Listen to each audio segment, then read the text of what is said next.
Good morning friends, હું અજય ત્રિવેદી અને આજે આપણે ધોરણ 10 વિષય ગણિતમાં ચેપ્ટર 3 જોઈ રહ્યા છીએ. મિત્રો, આજે ખૂબ જ અગત્યના ઉદાહરણ વિશે વાત કરીશું. બરોબર ધ્યાન રાખજો, કારણ કે અત્યારે આપણે આલેખ જોઈ રહ્યા છીએ અને આ એક્ઝામ્પલ બોર્ડમાં 4 માર્ક્સમાં પૂછાય છે. આ ચેપ્ટર કુલ 8 માર્ક્સનું છે, એટલે આપણા માટે દરેકે દરેક એક્ઝામ્પલ ખૂબ જ અગત્યનો છે. તો ચાલો શીખીએ. ઉદાહરણ 5 જોઈએ ટેક્સ્ટ બુક નું કે આલેખની રીતથી નીચેના સમીકરણ યુગ્મને એક પણ ઉકેલ નથી, અનન્ય ઉકેલ છે અથવા અનંત ઉકેલો છે તે નક્કી કરો. હવે આ બે સમીકરણ આપણને આપેલા છે, એના ઉપરથી આપણે નક્કી કરવાનું છે કે આ સમીકરણ યુગ્મનો ઉકેલ નથી, અનન્ય ઉકેલ છે કે અનંત ઉકેલ છે, એ આપણે નક્કી કરવાનું છે. હવે એ માટે આપણે પહેલા ગણતરી કરી આલેખ દોરીશું અને આલેખ ઉપરથી નક્કી થશે કે આ સમીકરણ યુગ્મના ઉકેલ કેવા છે. ક્લિયર? જુઓ અહીંયા આપણે શરૂઆત કરીએ મિત્રો. હવે જુઓ, આપણી પાસે અહીંયા પહેલું સમીકરણ આપ્યું છે 5x 8y 1 બરાબર 0. તો આપણે શું કરવાનું? x ને કરતા બનાવી દેવાનું. હંમેશા યાદ રાખજો આ ચેપ્ટરમાં આ 5x એમના એમ -8y બરાબર +1 ને પેલી બાજુ લઈ જાઓ એટલે કેટલા થાય? -1. હવે જુઓ, આ 5x એમના એમ -8y ને પેલી બાજુ લઈ જાઓ તો +8y અને આ -1.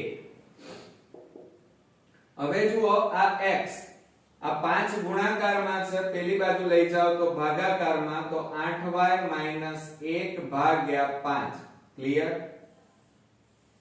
તો આ આપણું સમીકરણ આવ્યું. હવે આની અંદર y ની કિંમત મૂકી અને આપણે કોઠો તૈયાર કરવાનો છે. ચાલો પહેલા કોઠો દોરી દઈએ.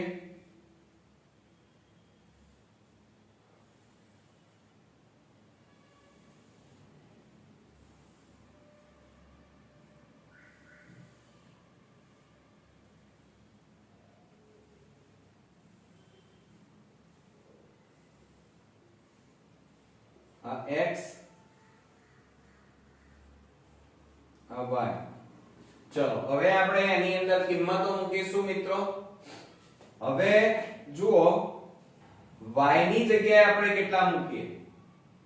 તો y ની જગ્યાએ આપણે તમે ધ્યાન રાખજો બરોબર, 2 મૂકીએ. કેટલા મૂકીશું મિત્રો? 2 મૂકીએ તો x બરાબર કેટલા થાય છે? તો જુઓ, 2 8 16. 16 માંથી અહીંયા 2 મૂકી જોઈએ. y બરાબર 2 મૂકો તો અહીંયા લખીએ આપણે y બરાબર 2. જોજો 2 લેતા. હવે એમાં કિંમતો મૂકી દઈએ. y બરાબર 2 છે ને, એ આની અંદર મૂકવાનું. તો x બરાબર જોજો 8, y ની જગ્યાએ 2 - 1/5 બરાબર 8 ગુણ્યા 2 એટલે 16 - 1/5. હવે 16 માંથી 1 જાય તો 15/5.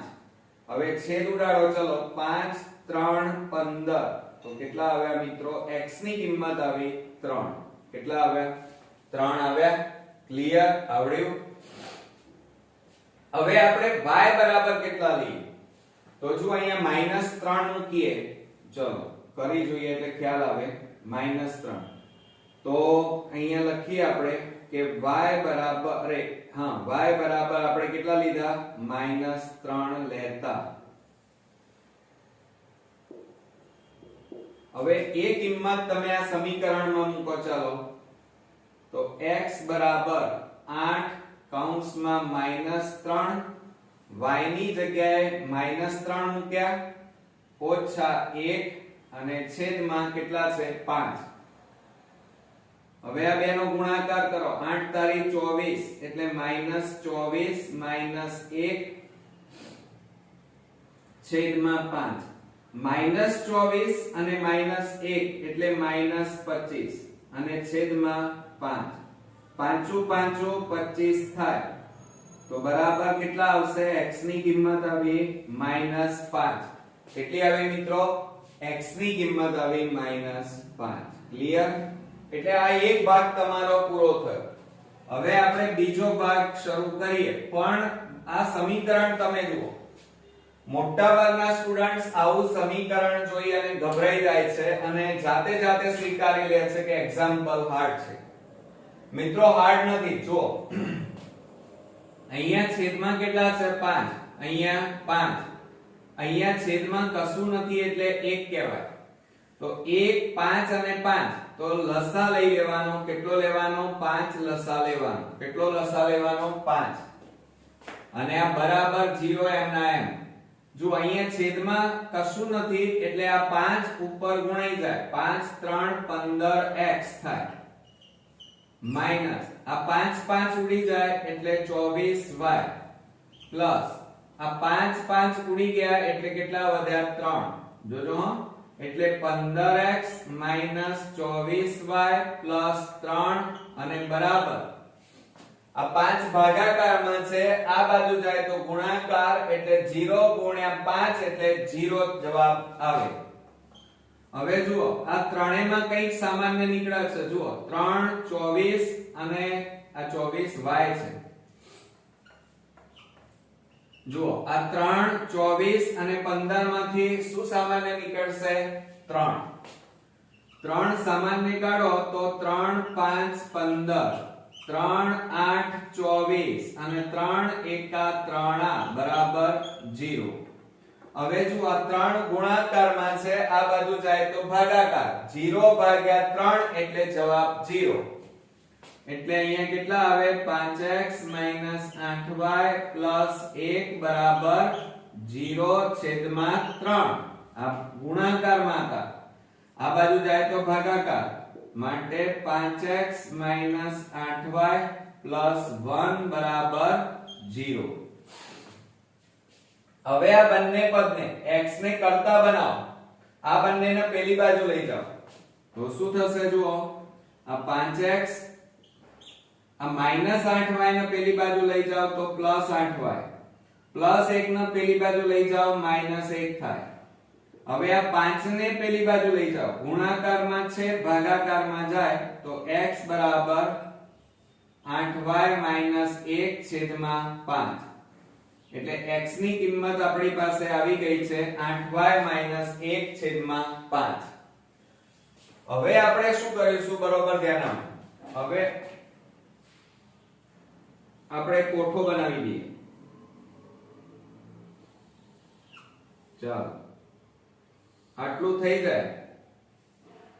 x અને y ની કિંમત અહીંયા આપણે લખી કાઢીશું. આ x અને આ y. હવે મિત્રો જુઓ y અહીંયા જો બરાબરની આ બાજુ y છે એટલે y બરાબર આપણે ધારવાના છે. એવી સંખ્યા ધારવાની કે જવાબ તમારો આ રીતે સીધી સરળ સંખ્યા આવે. 5/2 3/4 આવી સંખ્યા ના આવવી જોઈએ. બરોબર? તો હવે આપણે વિચારીએ. દાખલા તરીકે તમે જુઓ કે y ની જગ્યાએ 7 મૂકીએ. 7 8 56 થાય. 56 માંથી 1 જાય તો 55 અને 55 ને 5 વડે ભગાય એટલે y બરાબર આપણે 7 લો. ચાલો તો હવે હું અહીંયા ગણતરી કરીશ. મારી પાસે જગ્યા નથી એટલે થોડું ધ્યાન રાખજો હો. હવે આપણે અહીંયા લખીએ y બરાબર કેટલા? 7 લેતા. 7 લેતા તો શું થશે? આની અંદર મૂકો. ચલો x બરાબર 8 કૌંસમાં 7 ઓછા 1/5. x બરાબર 8 7 56 ઓછા 1/5. માટે x બરાબર 56 માંથી 1 બાદ કરો 55/5. 5 છેદ ઉડાડો 11 5 55. એટલે જુઓ અહીંયા x ની કિંમત આવી 11. ક્લિયર? તો અહીંયા આપણે x ની જગ્યાએ કેટલા લખીશું? 11. હવે અહીંયા y ની કિંમત આપણે કેટલી લઈએ? તો જુઓ 12 મૂકીએ તો 12 8 96 ઓછા 1 એટલે 95 એટલે ઉડશે જુઓ. હવે આપણે કિંમત મૂકીએ ભેગું ના થઈ જાય.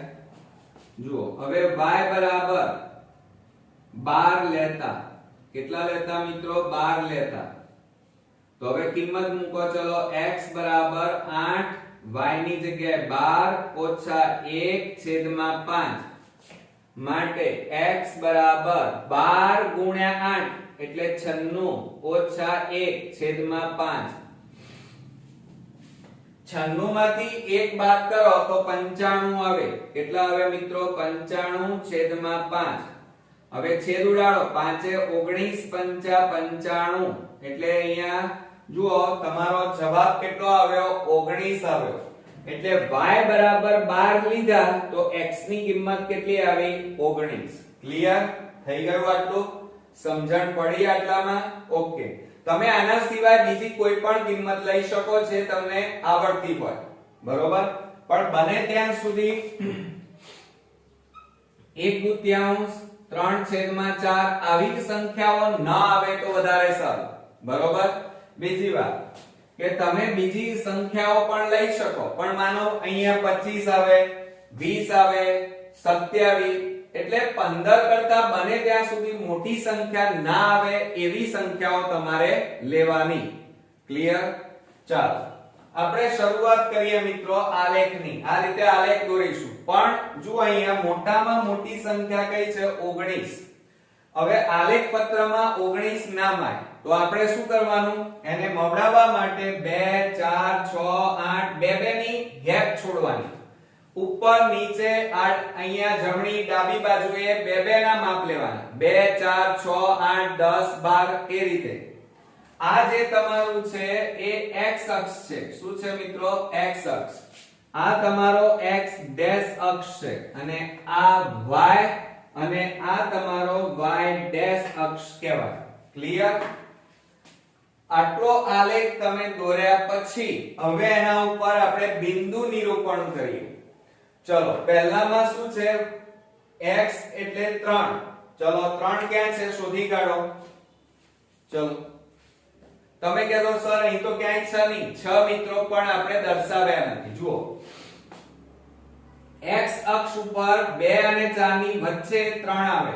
2 અને 4 ની વચ્ચે 3 એટલે જુઓ 3 અને y બરાબર 2 એટલે અહીંયા વચ્ચો વચથી આમ ઉપર જવાનું, આમ આડું આવવાનું એટલે અહીંયા જે આવ્યું જુઓ 2 અને 4 ની વચ્ચે 3 આમ ઉપર ચડવાનું અને y ઉપર કેટલા છે? y અક્ષ ઉપર 2 આપેલા છે. અહીંયા જુઓ y અક્ષ ઉપર 2 એટલે આમ આડું જવાનું, એકબીજાને જ્યાં છેદે ત્યાં ટપકું કરવાનું. આ પહેલો આમ આવે. પછી -3. ચલો x ડેશ x અક્ષ ઉપર કેટલા છે? -5. તો -5 કોની વચ્ચે આવે? -4 અને -6. આ બંનેની વચ્ચે આવે -5 અને -3. જો x અક્ષ ઉપર -5 અને y ડેશ અક્ષ ઉપર -3. તો -3 કોની વચ્ચે આવે? આ બેની વચ્ચે. બરોબર? તો આ બેની વચ્ચે તમે આમ આવો અને અહીંયાથી આમ જાઓ. અહીંથી આમ, અહીંથી આમ. જો આ રીતે વચ્ચેથી આમ આવવાનું અને આ બેની વચ્ચેથી તમારે આમ જવાનું. તો થઈ ગયો. અહીંયા જ્યાં છેદે ત્યાં આ રીતે ટપકું કરી આમ કરવાનું. આ તો સમજાવવા માટે મેં આડી લીટી દોરી. આ રીતે થઈ ગયું. ક્લિયર? અચ્છા, એટલે આ પહેલું સમીકરણ આપણું પતી ગયું. હવે એની અંદર આપણે રેખા દોરી લઈએ. ચાલો વાદળીથી દોરીએ એટલે બધું ભેગું ના થઈ જાય, નહીતર બધું એકાકાર થઈ જાય તો મજા ના આવે. એટલે ધ્યાન રાખજો. ચાલો હવે આપણે એમાં આ બંને બિંદુમાંથી પસાર થતી એક્ઝેક્ટ રેખા આપણે દોરવાની છે મિત્રો.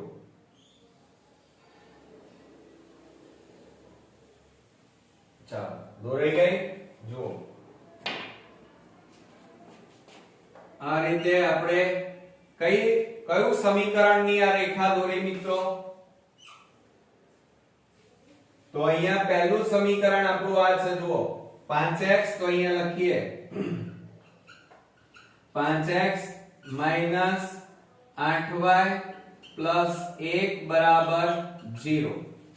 હવે આટલું લખ્યા પછી આ ખાસ લખજો હો, નહીં તો અડધો માર્ક્સ કપાઈ જશે. આટલું કર્યા પછી તમારે આ રીતે એને બોક્સ બનાવી દેવાનું. ક્લિયર? ચલો થઈ ગયું. હવે આપણે બીજી વસ્તુ દર્શાવી. ચલો એમાં x અક્ષ ઉપર 11 અને y ઉપર 7. ચલો 11 ક્યાં છે જુઓ, 10 અને 12 ની વચ્ચે 11 આવે x અક્ષ ઉપર, અને y અક્ષ ઉપર 7. 7 ક્યાં આવે જુઓ અહીંયા બરોબર 6 અને 8 ની વચ્ચે આવે. સમજો જરા. અને અહીંયા ક્યાં આવશે 11 એટલે 10 અને 12 ની વચ્ચે. અહીંથી આમ તમે બરોબર ઉપર જાઓ. થઈ ગયું? એટલે અહીંયા આવે. ક્લિયર?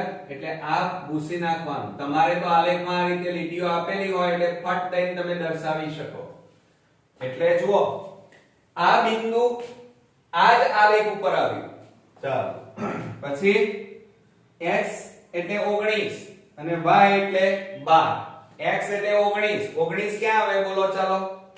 જુઓ 18 અને 20 ની વચ્ચે એટલે અહીંયા આવે આ. પછી y એટલે 12. y અક્ષ ઉપર જો આ રહ્યું, અને અહીંયાથી તમે આમ જાઓ. આવી ગયું? તો આ રીતે અહીંયા તમારે આ રીતે દર્શાવવું પડે. પછી આ ભૂસી નાખવાનું, આની કોઈ જરૂર નથી. થઈ ગયું? જુઓ એટલે બંને બિંદુઓ મિત્રો એક જ રેખા ઉપર આવ્યા. હવે આ બીજા બે બિંદુઓ દર્શાવ્યા એ કયા સમીકરણના છે એ તમારે લખવા પડે. તો એ આપણે લખી કાઢીએ મિત્રો. જુઓ હવે અહીંયા લખીએ આપણે 3x minus 24/5 y plus 3/5 બરાબર 0.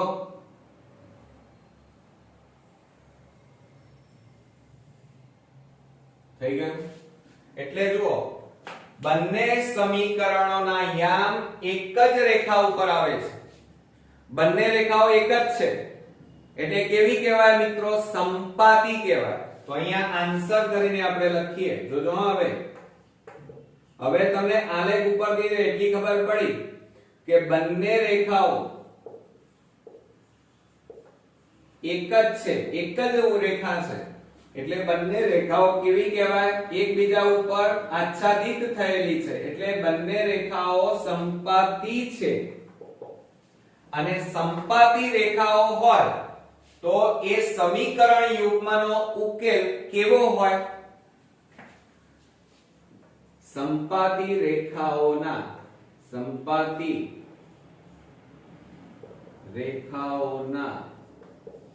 સમીકરણ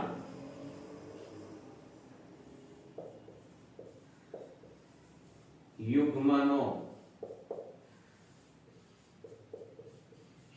ઉકેલ કેવો હોય મિત્રો? તમે મારા જો ઇન્ટ્રોડક્શન ના વિડિયો જો જોયેલા હશે તો તરત તમને આ જવાબ આવડશે. પણ જો નહીં જોયા હોય તો બોર્ડમાં તમે ફસાઈ જશો. એટલે મારી તો એક જ એડવાઇસ છે કે મિત્રો આ ત્રીજું ચેપ્ટર છે. મારા દરેકે દરેક ચેપ્ટરના ઇન્ટ્રોડક્શનના વિડિયો અચૂકથી પહેલા જોઈ લેવા અને પછી દાખલા તમે ગણો. તમને અચૂકથી આવડી જશે. તો યાદ રાખજો કે સંપાતી રેખા હોય તો એના સમીકરણ યુગ્મનો ઉકેલ અનંત હોય મિત્રો. કેવો હોય?